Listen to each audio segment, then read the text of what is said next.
Dr. MacLaughlan, as a baseline, what is cervical cancer and how does it differ from other gynecological cancers, and is it curable?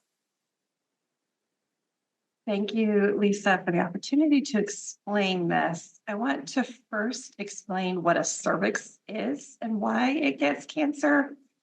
The cervix is the outlet of the uterus, and the uterus is the womb. So most commonly, folks know about the cervix when they're thinking about the labor process. The cervix is what has to dilate for the baby to be delivered.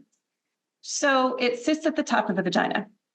The cervix, in order to do its function, it is constantly changing. Each time there is a monthly cycle, it changes in composition, it changes in cell types, it changes in products that it makes, and it's built to be able to remodel itself constantly. And all of that change is an opportunity for mutation, and mutations are opportunities for cancers.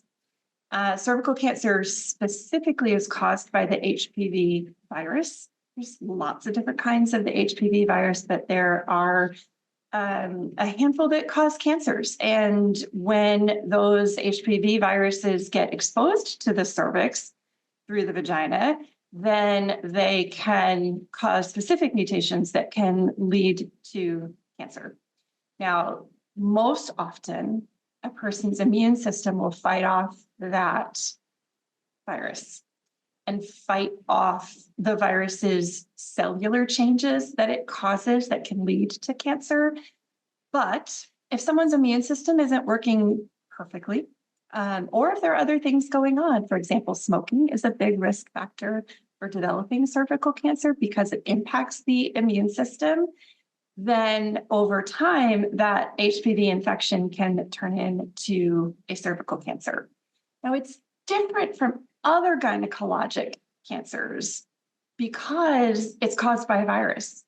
And that makes it preventable in some ways with vaccines and screening programs, unlike the other gynecologic cancers, which, just to review, gynecologic cancers are cancers of female reproductive parts: uterus, cervix, fallopian tube, ovary, vulva, vagina. And for the purposes of discussing cervical cancer, the cervix is its own organ. Now, any cancer, when diagnosed early, has a chance at cure that's much higher than if the cancer is diagnosed in more advanced stages. But if I have to answer curable in a yes or no format, then I'd say yes. Depending on the stage of diagnosis, it may not be the statistically most common outcome for it to be cured, but human beings are not statistics. And my activation tip for this topic would be, don't consider yourself a statistic. People have been cured. People have been treated successfully and gone on to lead very productive, healthy lives. And right now, you should assume that you're that person. Thank you. I love that activation tip.